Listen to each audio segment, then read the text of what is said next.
Околу 4:30 на Савајле беше веќе 16 недела. Звонеше снаа ми Ангела.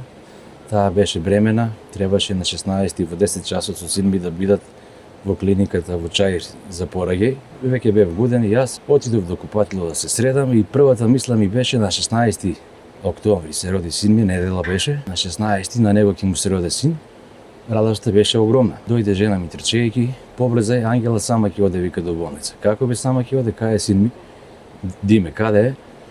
Диме вика, отишол во диско. Никош немаше отиде во животот во диско. Паднав доле на брзина, снаата ме чекаше, одиме на кај болница и таа ми збори нешто, видела на Facebook, на страните социјални, дека нешто се случило, некаков инцидент. Уште не знаеше да ми каже дека е пожар. И јас, значи, одеме заедно со возило на кај болница. Тука над Стришанска чешма имаше прва блокада од страна на полицијата, гледам блокирани патишта, не ми дозволуваат да поминам на кај болницата, викам, ќе ми се породе снаата у колата, јас не знам што да правам. Ако вие знаете, еве помогнете ми, нема да одам до болница.